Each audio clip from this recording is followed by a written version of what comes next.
Assalamualaikum warahmatullahi wabarakatuh. Salam dan bahagia Bapak Ibu hebat.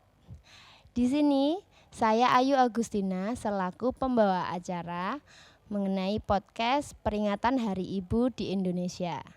Nah, kali ini kita akan berbincang-bincang mengenai peran ibu dalam membentuk karakteristik seorang anak. Nah, hari ini kita ada 2 pemateri, yaitu yang pertama Ibu Rini Mardika-Ningsih SPD MPD dan Ibu Erna Pudianingsih SPD selaku anggota Dharma Wanita dari SMA Negeri 1 Karangdowo. Nah, halo ibu-ibu, sehat nggih semuanya? Alhamdulillah sehat Bu Ayu. Alhamdulillah. Sehat dan gembira Bu Ayu. Oke, selalu bahagia ya Bu ya. Ya. Selalu bahagia. Oke, nah begini Bu, kali ini kita akan sharing berbincang-bincang mengenai peran seorang ibu dalam membentuk karakteristik seorang anak. Nah, kita semua ini kan ibu-ibu nggih, sudah memiliki anak seperti itu. Nah, di sini kita sharing mengenai bagaimana itu nanti sejarah awal mulanya adanya peringatan Hari Ibu itu sendiri. Kemudian bagaimana makna dari Hari Ibu, serta bagaimana peran seorang ibu itu sendiri dalam mendidik anaknya. Kemudian nanti kita akan sharing juga mengenai bagaimana upaya kita dalam strategi pembentukan karakteristik seorang anak itu sendiri. Nah, untuk itu bisa kita mulai dari Bu Rini mungkin ingin menyampaikan mengenai sejarah awal mulanya adanya peringatan Hari Ibu. Monggo Bu Rini. Terima kasih Bu Ayu atas waktunya. Sebelumnya Assalamualaikum warahmatullahi wabarakatuh. Waalaikumsalam warahmatullahi wabarakatuh. Salam hebat untuk ibu-ibu se-Indonesia. Jadi hari ini kita akan berbincang-bincang santai tentang Hari Ibu. Kenapa ada Hari Ibu? Sejak kapan ada Hari Ibu? Kenapa Ibu? Kenapa bukan Hari Bapak? Hari Ibu itu pada awalnya itu dari dilaksanakannya Kongres Perempuan Indonesia pada tanggal 22 sampai 25 Desember 1928. Kongres Perempuan pertama ini diselenggarakan di Balai Yoso Diburan atau Dalem Yoso Diburan Yogyakarta yang sekarang menjadi kantor Balai Pelestarian Budaya dan Nilai Tradisional. Kalau kita mau ke Parangtritis itu pasti akan kita lewati ya Balai Pelestarian Budaya dan Nilai Tradisional ini. Nah, kenapa ada Hari Ibu? Pada waktu itu ketika yang bapak-bapak, pemuda-pemuda Indonesia, Kongres Pemuda Indonesia 28 Oktober 1928, para ibu tidak ingin ketinggalan. Bapak-bapak bisa berperan, kenapa ibu tidak? Padahal peran bapak ini tak lepas dari dukungan seorang ibu. Jadi ibu tanpa mendukung suaminya, suami tidak akan pernah sukses. Itu kuncinya. Jadi Ya, benar, kalau bapak sukses kok dia bilang sukses sendiri, itu jelas tidak mungkin. Nah, di sini kita akan berbincang santai. Peran ibu itu seberapa besar dalam keluarganya dan seberapa besar peran ibu ini dalam membentuk karakter anak. Mungkin itu sekilas tentang kenapa ada Hari Ibu yang kita peringati setiap tahun, dan berbahagialah kita sebagai ibu-ibu Indonesia, kita diberikan tanggal khusus meskipun tidak menjadi tanggal merah buat kita. Begitu Bu Ayu. Oke, ternyata ini ya Bu ya, sangat sudah jauh dari tahun 1928, bahkan ini sudah ada gagasan untuk peran seorang ibu dalam mendidik anak-anaknya seperti itu. Nah, kemudian mengenai makna Hari Ibu itu sendiri, menurut Bu Erna, bagaimana caranya memaknai Hari Ibu itu sendiri, Bu Erna? Mohon sharing di sini. Perkenalkan saya Bu Erna. Saya juga akan sharing di sini memaknai untuk Hari Ibu. Dari sejarah yang diterangkan oleh Bu Rini tadi, yang awalnya itu kita hanya mendampingi seorang suami kemudian dengan pemaknaan untuk Hari Ibu, kemudian dia juga akan membentuk suatu organisasi yang akhirnya nanti tujuannya adalah bagaimana supaya seorang wanita atau ibu persamaan kedudukannya sama seperti laki-laki. Maksudnya di sini persamaan kedudukannya bukan berarti apa yang dikerjakan oleh seorang laki-laki bisa dikerjakan oleh seorang wanita, tetapi seorang ibu atau wanita tidak melulu hanya bisa masak, kemudian orang Jawa mengatakan ngopeni anak.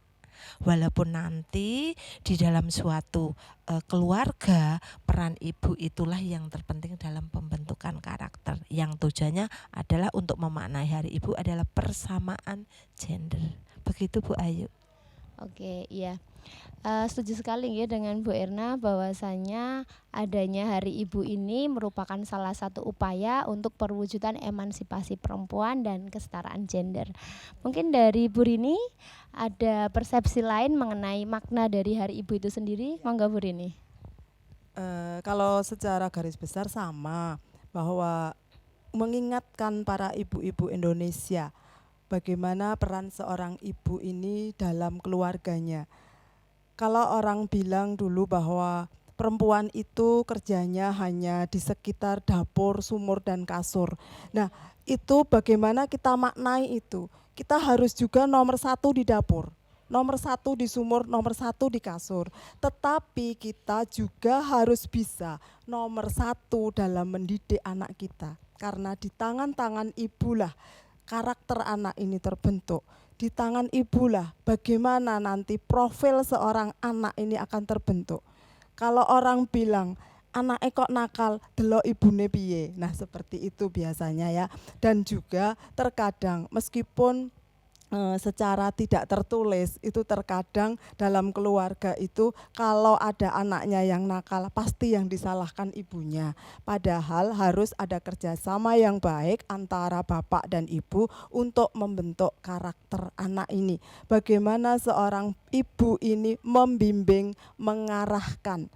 Kalau bapaknya itu sebagai polisinya yang mengontrol, kalau salah harus diingatkan, nanti tugas ibu yang membimbing. Kenapa? Karena hati ibu ini lembut, lebih lembut.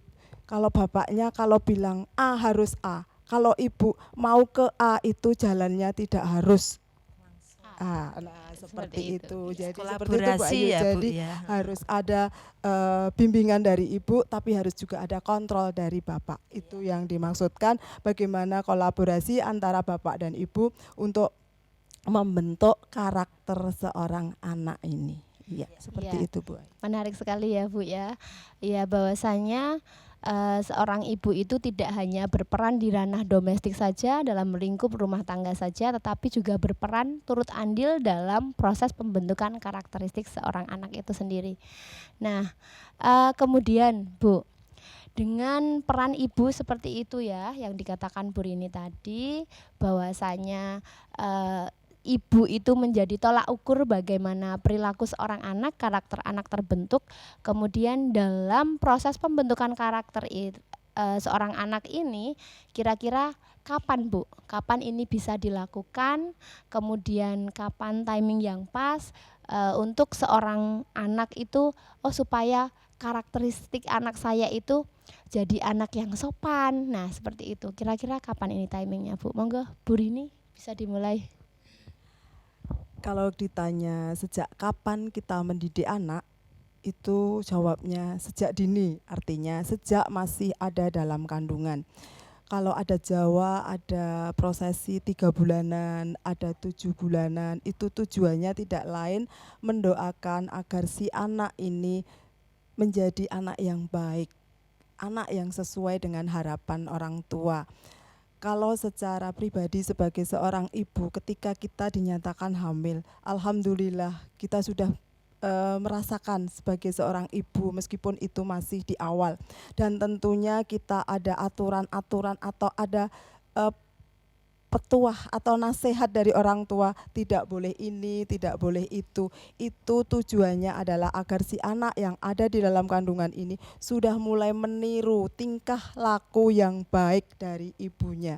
Ini yang dilakukan sejak dini ya Bu Ayu ya. Jadi terkadang kita mengajak bicara si anak, menasehati si anak itu ya. Kemudian kalau sudah usia udah lahir, pertama ya ketika sudah lahir kita ajak untuk bicara, kita pun perkenalkan dengan hal-hal yang baik. Kalau ada kalimat-kalimat yang tidak baik yang didengar dari orang lain, dari lingkungan, kita akan meluruskannya. Itu yang kemudian juga kalau udah usia 3 sampai 4 tahun kita melatih bersopan santun, tata krama, bagaimana berperilaku, bagaimana berkata-kata, kata yang baik yang mana, menerima pemberian dengan tangan kanan, setelah diberi sesuatu berterima kasih, kemudian juga menyapa ketika bertemu dengan orang lain. Nah, itu mungkin salah satu adab sopan santun yang diperkenalkan pertama kali ketika kita mendidik anak kita masih kecil, itu sudah dibina, dibimbing, diarahkan. Begitu Bu Ayu, mungkin Bu Erna bisa menambahkan.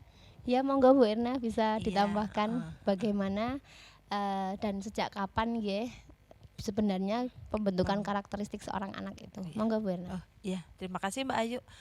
Pada prinsipnya sama dengan Ibu Rini, untuk mendidik karakter anak itu sejak dini, tadi masih di dalam kandungan, yang kemudian di dalam adat kita Jawa mungkin ada prosesi-prosesi macam, tidak lain dan tidak bukan, itu tujuannya hanya agar anak yang dilahirkan mempunyai karakter baik. Nah, kemudian setelah nanti kemudian lahir, itu dengan proses perjalanannya, pertumbuhannya diawali dari mungkin dari dia mulai ajar atau istilahnya belajar bicara. Nah, kita ajarkan kata-kata yang baik, kemudian dengan cara tingkah laku kita beri suri tauladan dengan baik.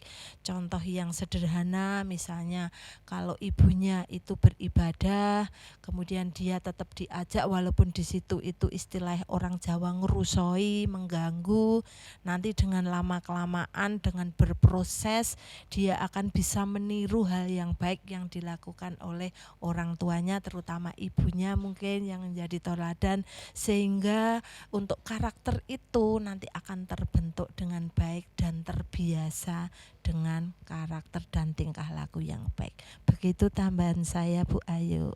Oke, menarik sekali ya Bu ya.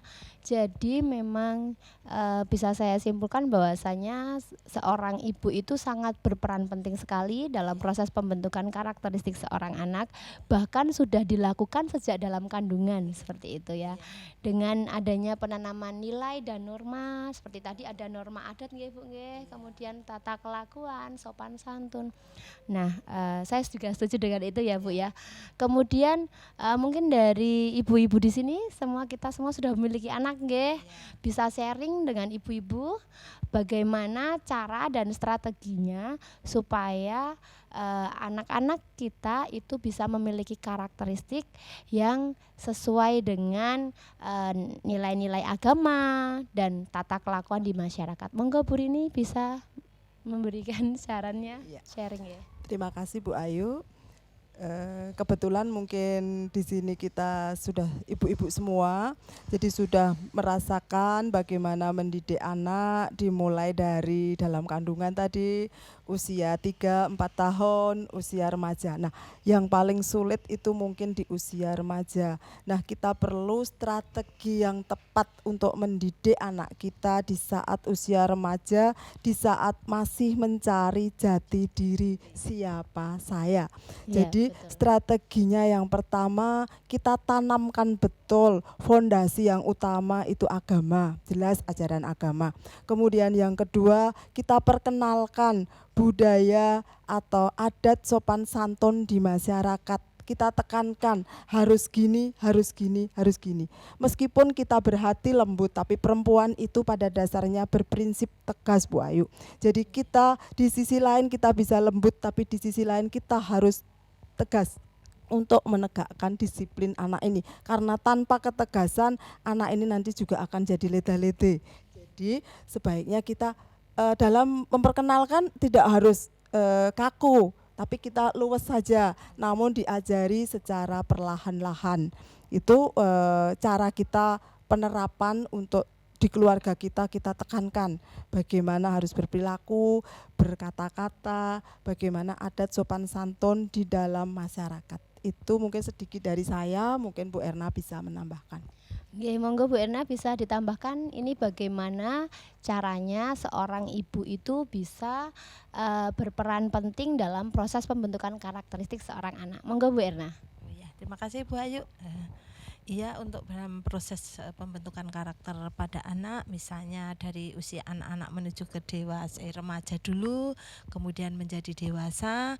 Sekarang dengan faktor lingkungan, kemungkinan yang zaman IT, kita harus lebih selektif untuk mengajari anak mana yang baik dan mana yang kurang baik, sehingga karakternya tetap terbentuk, tetapi kita pun juga tidak kaku, istilahnya gitu, dalam sharing karakter terhadap anak.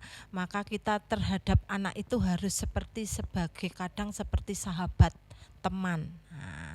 Biar nanti dia juga bisa terbuka mana yang bisa dikerjakan atau diperbolehkan, sehingga kira-kira hal-hal yang negatif itu bisa teratasi. Dia tidak meniru apa? Meniru hal-hal lingkungannya yang kurang baik, sehingga pembentukan karakter di rumah itu memang pondasi yang utama. Itu tidak lepas dari peran ibu dan didukung oleh keluarga atau orang tua yang lain. Begitu Bu Ayu. Oke, menarik sekali nggih Bu. Jadi dengan cara-cara seperti itu tadi nggih, penanaman nilai agama, sopan santun, tata kelakuan di masyarakat ini bisa diawali dari lingkungan keluarga itu sendiri. Nah, kemudian bagaimana ya Bu ya pendampingannya kita sebagai orang tua tentunya supaya anak-anak kita itu bisa sesuai dengan nilai dan norma yang kita ajarkan.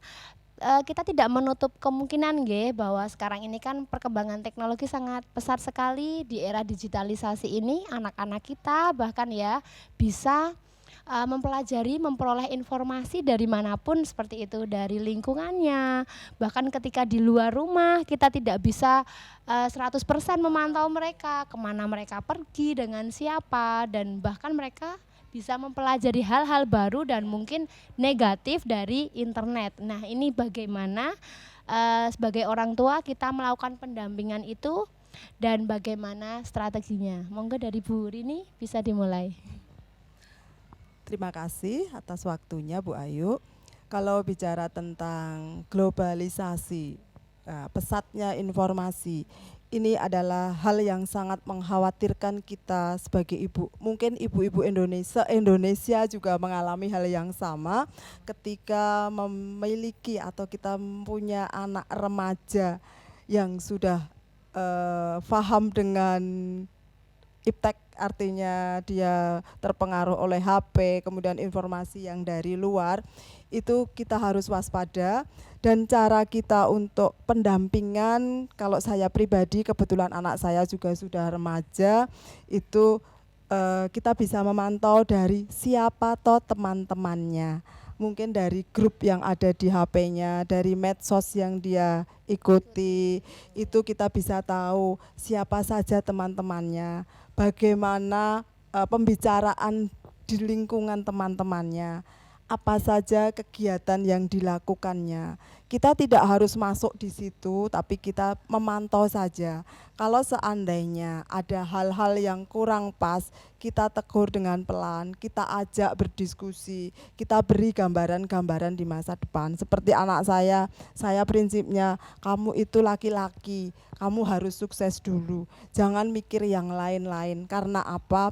Laki-laki itu nanti akan jadi penanggung jawab keluarga. Itu sudah saya berikan gambaran seperti itu. Jadi dia harus punya sesuatu atau tekad yang kuat untuk bagaimana dia berhasil dulu. Nah, misalnya seperti itu. Gambaran itu kita berikan untuk apa? Untuk memotivasi anak agar dia juga punya tujuan hidup yang jelas, akhirnya dia punya arah yang jelas, jalannya pun jelas. Gitu mungkin Bu Ayu dari saya, mungkin Bu Erna bisa menambahkan. Oke Bu Erna, mungkin bisa nggih ditambahkan dukungan seperti apa yang Oh, bisa iya. kita lakukan sebagai orang tua begitu nggih. Iya. Monggo Ibu. Ya, sharing sebentar juga. Ini kalau dari Bu Rini yang anak barepnya itu laki-laki, beda dengan saya yang anaknya yang barep itu perempuan. Itu prinsipnya sama dengan Bu Rini, sebagai anak, karena kita itu juga persamaan gender ya, anak laki-laki dan perempuan sebenarnya juga sama. Saya juga dalam pembentukan karakter kepada anak saya, karena kamu itu berperan sebagai istilah barep. Nah, sebagai contoh adik-adiknya termasuk karakter dan yang lain berusaha memotivasi agar dia itu di dalam karakternya juga baik, kemudian di dalam perjalanan sekolahnya diusahakan kamu bisa menjadi tauladan adik-adiknya. Nah, itu pendampingan saya di keluarga. Kalau di IT saya juga sudah mempercayakan pada dia juga harus bertanggung jawab. Nah, karena zaman sekarang itu kadang toh anak-anak itu HP-nya itu malah tidak hanya 1, 2 atau 3 yang mungkin lebih canggih, sehingga dia itu dalam menerima informasi juga lebih jauh. Dari sisi keluarga harus bisa menanamkan mana yang itu penting, tidak penting, baik dan tidak baik untuk pribadi dan kesuksesan Anda. Begitu sharing dari saya, Bu Ayu. Oke, menarik sekali nggih ibu-ibu di sini, super sekali sharingnya mengenai bagaimana dukungan yang diberikan kepada anak nggih agar supaya seorang anak itu memiliki karakter yang sesuai dengan nilai dan norma yang kita harapkan. Nah, begini.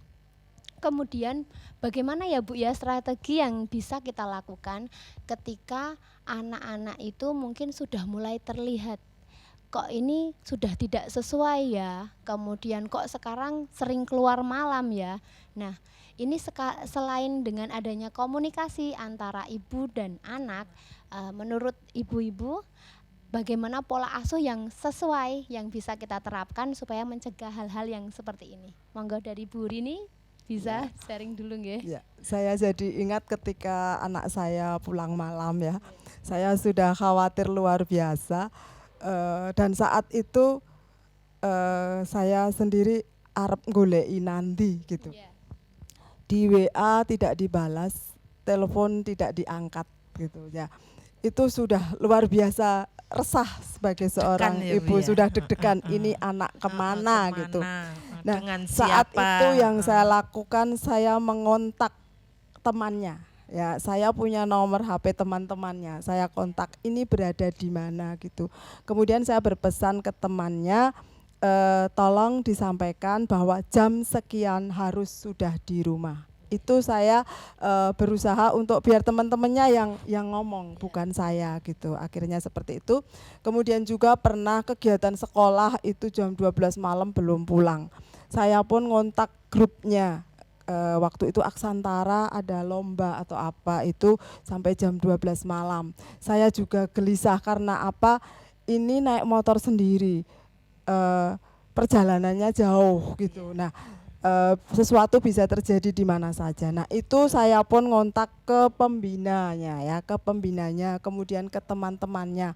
Dan kalau sudah dapat kabar bahwa oh di sini Bu, masih di sini, itu sudah sedikit ayem. Nah, itu cara saya mengontrol bagaimana perilaku anak saya. Saya mencoba untuk berteman dengan teman-temannya juga. Jadi teman-temannya itu saya juga kenal siapa dia, dari mana, kemudian kegiatannya apa gitu, untuk menghindari kalau anak saya bergaul dengan anak-anak yang salah, saya takutnya nanti jadi salah. Bukan berarti saya membatasi dia tidak harus pilih-pilih, tidak, tapi kalau sedang berada di masyarakat kemudian ada sesuatu yang salah, kira-kira neng atimu ora srek, mendingan nggak usah ikut Jadi sesuaikan dengan hati nuranimu bagaimana. Itu seringkali saya tanyakan ke anak saya karena anak saya cenderung pendiam. Jadi terkadang saya yang harus aktif bertanya di saat mau tidur, di saat dia baru pulang gitu. Saya cedai dan saya tanya tentang hal-hal yang sekiranya tentang kegiatan apa yang telah dilakukan seharian itu. Begitu Bu Ayu. Itu kadang ada pepatah yang menyatakan bahwa kamu baik itu dilihat dari temannya. Ya itu yang sering saya tanamkan ke anak. Jadi kalau temanmu baik, insya Allah kamu baik. Tapi jika kamu sebenarnya baik, tapi berdekatan dengan orang jelek, pasti kamu juga akan dikatakan jelek walaupun baru berdekatan 1 jam 2 jam. Lah itu salah satu pendampingan saya juga. Jadi kebaikan atau karakter kamu yang terbentuk itu temanmu siapa. Nah itu salah satu pendamping dari saya. Bergaulah dengan tukang parfum ya, Ya. biar kita menjadi wangi. Nah gitu. Jadi Betul itu. jadi dengan siapa kita bergaul, seperti apa pembicaraan kita, seperti apa kata-kata yang kita lontarkan, itu Iya. akan mencerminkan kepribadian kita, Karakter, akan iya. mencerminkan karakter kita. Nah, itulah pesan ke anak-anak kita, Betul. terutama ya yang sudah remaja. Iya. Kalau yang masih kecil mungkin kita bimbing kemana-mana, kita ajari kemana-mana. Tapi yang sudah dewasa ini kita harus alon-alon, Nah, harus dia mengambil kadang hati. punya prinsip Iya, seperti sendiri. itu. Dia punya prinsip, dia punya pergaulan sendiri. Bahkan mungkin mengatakan, wah ibu ki jadul, ibu nah, seperti itu. Itu Iya. yang terjadi. Kita seperti itu. mengawasi, mendorong, membimbing. Tetap kita berperan kadang ya orang tua, ya Bisa kadang jadi teman, sahabat, seperti teman. itu ya, Bu, ya. Nah, itu biar karakter terbentuk. Oke, ini menarik sekali ya. Bahwasanya kita itu harus menjalin suatu kedekatan nggih, Bu nggih. Bahkan tidak hanya komunikasi saja, bahkan seperti Bu Rini tadi kita juga bisa berbaur dengan teman-teman mereka. Ya, setidaknya kita bisa menjadi orang tua, sahabat, teman seperti itu. Jadi anak di sini ada kedekatan dan tidak sungkan lagi untuk sharing dengan kita. Oke, ini menarik sekali. Mungkin nanti bisa diaplikasikan atau dipraktekkan di rumah nggih ibu-ibu semuanya. Kemudian ini Bu, ketika ada teman yang kemudian oh ayo kita ikut organisasi A, organisasi B. Nah ini kan otomatis kita sebagai orang tua membutuhkan energi yang ekstra nggih untuk memantau anak kita. Nah mungkin dari Bu Rini dan Bu Erna ada tidak pernah tidak memberikan sharing, kamu ikut kegiatan ini loh Dek, atau jadi supaya anak itu tidak merasa terbatasi atau dikekang seperti itu. Nah, bagaimana strateginya supaya kita itu bisa tetap mengarahkan tapi tidak cenderung memaksa? Mangga Bu Rini bisa sharing nggih. Ini mungkin sharing pengalaman pribadi ya. Jadi karena dulu pernah saya bilang gini, kok tidak ikut OSIS? Kok ikutnya Rohis? Nah gitu, ternyata dia punya pertimbangan sendiri, katanya kalau OSIS nanti terlalu banyak kegiatan, takut mengganggu pelajaran, akhirnya dia fokus ke Rohis yang kegiatannya mungkin lebih jarang atau hanya waktu-waktu tertentu. Begitu alasannya. Ya udah saya terima itu. Saya hanya ingin kamu itu berlatih berorganisasi, berlatih bertanggung jawab pada dirimu sendiri dan berlatih untuk bertanggung jawab ketika kamu diserahi tanggung jawab sebagai panitia. Saya kan seperti itu. Kemudian ketika dia selalu konsultasi dengan saya dan formal juga Bu. Jadi ketika saya di kantor ini kemudian dia konsultasi kegiatan, dia pun tidak konsultasi di rumah tapi konsultasinya di sekolah. Profesional Nah, berarti ya, Bu, profesional ya. nah, seperti itu. Kemudian ketika dia sudah masuk kuliah, itu saya menyarankannya kalau kamu pengen jadi polisi, mungkin kamu bisa ikut Menwa atau kamu bisa latih fisika Semi kamu kemiliteran gitu, ya, Bu, semi ya. kemiliteran. Ya. Tapi kalau kamu ingin jadi mahasiswa yang aktif, bisa berdebat, ikutlah di BEM ya itu. BEM. Dan sekarang dia kayaknya udah mulai aktif di situ, jadi sudah mulai pintar berbicara, sudah mulai mengkritik ibunya. Saya tidak menutup diri untuk dikritik. Ketika dia bilang ibu itu harus gini, saya pun ikut. Tapi saya tanya kenapa saya harus begini, kenapa saya harus begitu gitu. Jadi alhamdulillah memang dekatnya ke ibu. Jadi anak saya sudah berani untuk sharing, untuk mengkritik untuk mengemukakan apa yang dia inginkan. Itu mungkin dari saya, Bu Ayu. Oke, terima kasih. Sangat menarik sekali nggih. Oke, bisa saya simpulkan nggih, Ibu. Bahwasanya di sini peran seorang ibu itu sangat penting sekali dalam pembentukan karakteristik seorang anak. Bahkan ya, masa depan anak-anak bangsa kita mau seperti apa itu berada di tangan seorang ibu. Nah, jadi selain dengan adanya pemberian keteladanan, kemudian bimbingan keagamaan dan nilai dan norma yang sesuai dengan lingkungan, kita juga tetap harus menjalin komunikasi yang baik dengan anak. Bahkan tidak hanya berperan sebagai orang tua, terkadang kita juga bisa berperan sebagai teman dan sahabatnya. Seperti itu nggih, Ibu. Oke, menarik sekali pembicaraan kita hari ini. Semoga menginspirasi dan kita tetap semangat nggih para ibu-ibu di Indonesia. Sekian podcast kali ini, semoga bisa menambah wawasan dan mohon maaf jika ada kesalahan dan kekurangan dari saya. Wassalamualaikum warahmatullahi wabarakatuh. Waalaikumsalam warahmatullahi wabarakatuh.